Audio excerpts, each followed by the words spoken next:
Hello, this is Tim Campbell with Action Coach Business Coaching with my Survive and Thrive Business Spotlight series. The purpose is to interview local business owners to help get the word out about them through my social channels and my email database. This is a free service I'm providing because my philosophy is if we save every business, we save the economy. Today, I have the pleasure of talking with Todd. Welcome, Todd. It's great to have you join me today.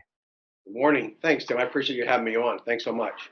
I've enjoyed your Friday Survive to Thrive seminars.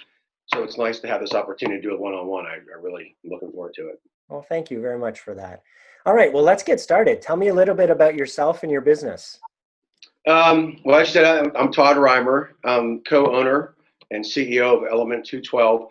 And not to get too involved and too deep, but basically on the surface, we look like a digital agency because we provide all the typical digital services. But I think our value proposition lies in our approach to all that. A lot of people just jump right into the actual deliverables. Someone says, "Here's my problem." They go, "Okay, that's your problem," and they usually look to your. I would say a lot of people look to just your digital channels. Oh, it must be Facebook. Oh, it must be Google AdWords. Possibly, but I think a lot of times a lot of companies, they have a 31-hour conversation. They think they know everything about that. We're willing to ask more questions. We're willing to, delve a little bit deeper so we can really understand their challenges and their problems, really understand their brand and their business, really understand their customers. So that way we can be very consultative and strategic right out of the chute. So I think what makes us different, and I'm most proud of, is the approach we take, not just to the deliverables, like the actual what you pay us for, but that patience and that care that we put into the early stages. So our sales cycle is definitely a lot longer than most, and I'm okay with that. Great. Thank you. So how long have you guys been in business? We've been in business since '08, so 12 years. 12 years. Ironically, I think we got our official papers, with the state on tax day of '08. So. So who do you serve? Who would you say is your best customer? We call that a target audience. Our target audience isn't necessarily a specific industry or a niche service. It's our approach. So anyone in the very beginning, I told you how we approach our sales process. Well, that's the same way we approach our marketing. So whether it's a team of none, a team of one, or a multiple, a team of five, there are always gaps to fill. And our consultative and strategic approach is comforting for a lot of people because everything we do is based on sound research and data.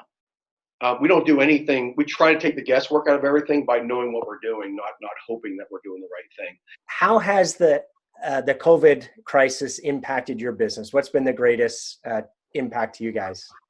Well, I'm going to be honest. When it first started, I like to think. I mean, it was scary.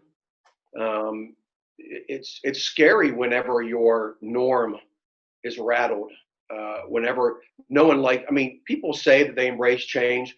It's been proven through psychological studies that even if you're a person who claims to like change is stressful for you. So we had this. The economy was going very well. Everyone was ramping up. Everyone was looking ahead to the year, thinking this is going to be the best year we've ever had. I think a lot of people were in that position, and then that happens, and you go, "Oh boy, what's next? What's going to happen?" We only lost one client in the first week, that March of 16, or the week of March 16th, and then we lost a couple more the next week, and then we thought we were going to lose a couple more clients, and we didn't, which was fantastic. Our revenue went down, but we stayed strong. I think where it impacted us financially, obviously we lost a little, and we are very, very grateful for the PPP to come through for us in round 2. Our business would have survived without it, but we probably would have had to make some tough decisions. I will tell you, it impacted us on a fear level initially, but then once you get past that fear, you start thinking about, okay, you either quit or you fight. And we decided to fight. And I will tell you that with every challenge that we face in our 12 years, I think we emerge a better version of ourselves. I think it brings out the best in us. I think we were able to learn things about ourselves that we didn't even know. I'll be honest, I think through this crisis, I've become a better business owner. I've become a better salesperson, even though I don't look at it as sales. I think I've become even more empathetic and compassionate than I was. And I think I've become a better leader. So as scary as those challenges are, and the COVID-19 was and is, I actually believe that if you can get through something like that and you can give your very best, I think you actually can learn a lot. And I learned a lot about myself. I learned a lot about my business partner. I learned a lot about my team. And I learned a lot about my clients. I have some good clients who wouldn't quit. They fought the good fight. And some of them are having their best months. Yeah. It's really crazy. That's fantastic. So what are one or two things, actions that you took to make a difference, and how have those been working for you? I think what I learned through that experience is that our team just needed to know that everything was going to be okay. Not promise. They weren't looking for false hope. They weren't looking for promises. That just tell us what's really going on. Let us know where we are. So we were honest with our team about the clients that we lost. We were honest with them about the financial challenges. We were honest with them about the struggles. But at the same time, it gave us an opportunity to be very positive, very encouraging, to engage with them on a personal level. Communication became the most important thing. And I think that's the one thing that we gained. I think a lot of people learned through this COVID-19 process is there are some things that we weren't doing well that we're going to have to do well from now on. I mean, forever. Mm-hmm. And I think being transparent, we've always been transparent, but even more transparent. We've always been honest, but more honest. We've always been compassionate, but more compassionate. We've always been communicators, but more, you know what I mean? It's just really understanding relationships at a higher level. And that's one thing I learned. And you always think you're great at something, but you could always be better. Sometimes people just need to know that what they're thinking is the right thing. So I've been offering these complimentary pivot sessions, right? And I've been noticing that in most cases, the owner knows what they need to do. They just they just want somebody else to bounce the ideas off of and think it out loud. And after going through an hour conversation, right, they come off that call being energized of, okay, yeah, I'm going to go forward and do that. So I continue to offer those 1 hour sessions because, again, my goal is to help as many people as I can, and I don't want people to feel stuck. So I'm glad to hear that you guys were, able to have those pivots and continue to move your business forward. No, I want to build off that. Like I do know that you've been giving a lot of value to the people within your community, that are following you, and that was hard. We had to make some adjustments. We had some clients that we had to make some adjustments on strategy, but also just on how we served them. Mm-hmm. In fact, we had some clients that were about to go out of business, and we decided, and I'm really proud of this. And this was something my business partner did like that. I mean, we talk about most things, but sometimes you got to just trust. And one of the things that my business partner did that I backed her up 100%. We had some clients that financially they were fine, but any client that came to us was honest and said, "Look, we're really in trouble." We actually provided free marketing, and we gave them free services for a couple months, and that's mutually beneficial because we help them keep afloat, but also that means they stay in business and they come back to us. I tell you, Tim, I tell you, one of the things I applaud people like yourself. I see some others doing it. Giving away something free is really hard because we have as nature, we always want to get. We give, we want to get. I think one of the greatest struggles in life is making that commitment, that decision to give without expecting something in return. And I think it's something that we're supposed to be doing in our personal life and our professional life, but not everyone can do it because for a lot of people, it's like giving without giving back is a struggle. And one of the things I've really appreciated that you've done throughout this whole COVID-19 is, and I can sense it. I mean, obviously you're doing it for a reason. You have a business to run. You're trying to get clients, but I can sense everything you do is for the greater good. And I can tell that it's very genuine and very authentic. And I just want to let you know that I've always appreciated it. Well, thank you very much, Todd. Appreciate the feedback. So here's an interesting question. It's been said, smart people learn from their mistakes and wise people learn from the mistakes of others. So what mistakes did you make along the way, and how can other entrepreneurs learn from your experience? How much time do we have? Thank God we don't keep track of all of our mistakes. Could you imagine if we had someone just following us along? We're jotting down. We think we only make one mistake a day, but if we actually listen to the people around us, they'd be like that long. I wish we were better prepared for it. I think that's what I meant when I said that we all and we've had some downturns, and we have survived, and we have survived because of our clients. And I'm telling you right now, here's what I have learned. So I'm not going to answer directly. I just want to bring up one point.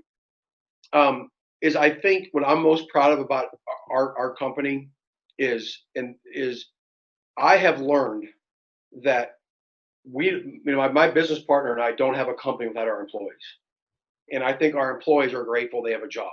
And I think that's the reason why, even though there might be setbacks and downturns and difficult times, I think the reason why no one mistake. I don't think we really make a lot of big mistakes, and it's because we have such a trusting, we are like, my team thinks like owners.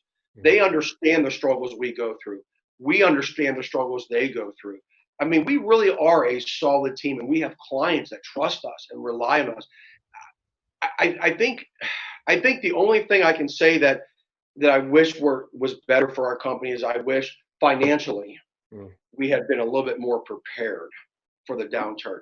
I wish we didn't need the PPPL to get through. Sure. I wish we didn't have that. So I would say the only mistake that I made wasn't necessarily in the middle of it. One of the things I'm really fighting hard for right now is to prepare for the next one. Yeah. I don't want a PPPL the next time. Yeah. I want to have enough cash flow in place that I don't need to worry about it. I don't need to stress about it. I think that's the only mistake I made was pre-COVID-19, like thousands of businesses not being ready for it. Yeah, very fair. I appreciate that. That's one of the things we actually coach owners on, is having at least a 6-month reserve, right? And for situations like this, is can you run your business for 6 months if you had zero revenue? And clearly, right, that seems incredibly overwhelming when I say that out loud. But the longer term goal with clients is, let's make sure you're putting money aside so that, you're saving for that rainy day. So I love that feedback, because I think most people aren't in that situation, and this shock of COVID clearly identified that. And so for everybody that's listening, that I'd say take Todd's advice and start putting that money aside. And fantastic. All right. Second to last question here. I have your email and website and phone number to include when I post this on my social media channels. Anything else we should add? Like maybe a special offer or any other things that you'd like people to know about you? Yeah, sure. We do it under the right circumstances. They're for people who really like. So if somebody is really serious about improving their website, having their website be a platform, to use it in the proper way, not in the build it and they will come, but literally build it and then use it for purpose. Have it be useful and optimize it. We always do. We're happy to do a website audit. We're happy to look at your website and tell you ways that you can improve it. If someone's serious about digital advertising, whether it be SEO, AdWords, whatever, we're happy to look at that for them. If they're looking to improve their brand overall from a design perspective, we're happy to do a free design audit. So so we do all kinds of things. So I would say if someone is really, really, really serious about digital advertising, branding and design, SEO, web, anything like that specific, we are happy. Can't do all four of them at one time. That's a lot of work. But if someone has one specific area, man, I would really love to get the state of where I stand right now. What does my SEO look like? What is my digital advertising? What is my website? Whatever. We're happy to take a look at that. All right. Fantastic. Thank you. They can just call me or email me. Okay. Fantastic. Thanks for the offer. All right. Last question here. Tell me what is most inspiring to you today. Other than the sun being out yet again, I'll tell you what's inspiring me is I cannot remember any time in Indiana history where there have been these many sunny days within a 3 week.